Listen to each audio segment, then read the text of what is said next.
كنيسة معلقة هناك اهي، تعالي.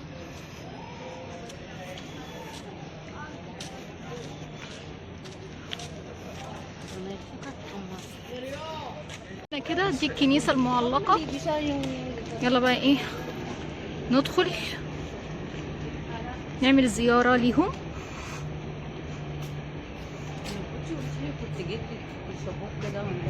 جبتي ايه؟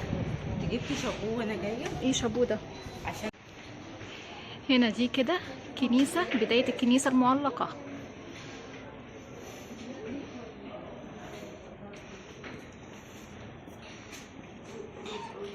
هنا التويليت يا شيماء، هنا كده التويليت. بس حاسه ان احنا عارفين. ادخلي وشوفي، ممكن الريحة بس.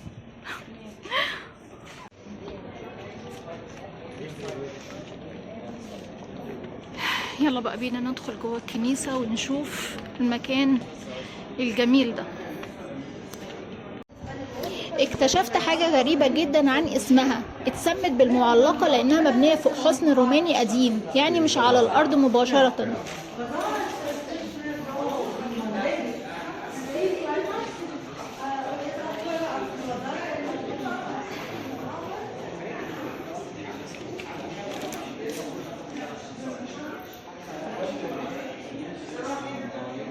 تمام. بس ان في هنا تعالوا كده ندخل الكنيسة. الكنيسة دي من أقدم الكنايس في مصر، بقالها أكتر من 1300 سنة، وكان زمان مقر مهم جدا للبابا بطريرك، يعني مكان له قيمة كبيرة قوي. اتفضلي.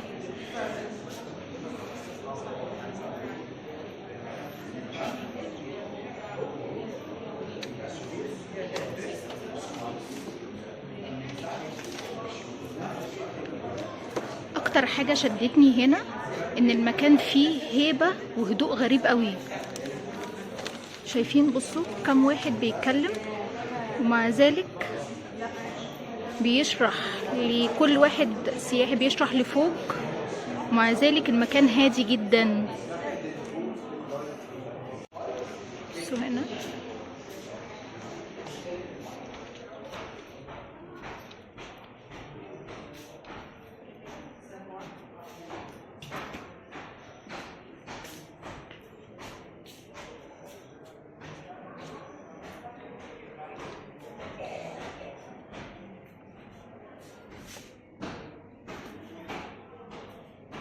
بص الكنيسة معلقة، فهي بص مبنية فوق ايه.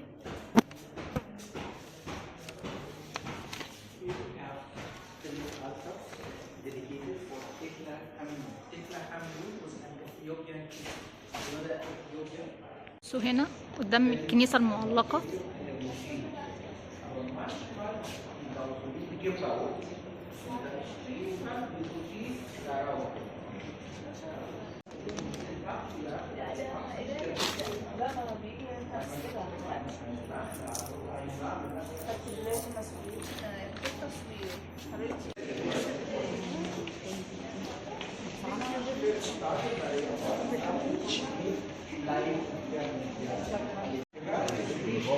في حاجات صغيرة هنا محدش بياخد باله منها، بس لو ركزتوا هتحسوا بعظمة المكان فعلا.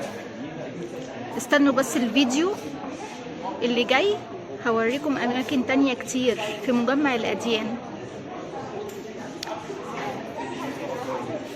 تخليكم مش هتصدقوا عينيكم.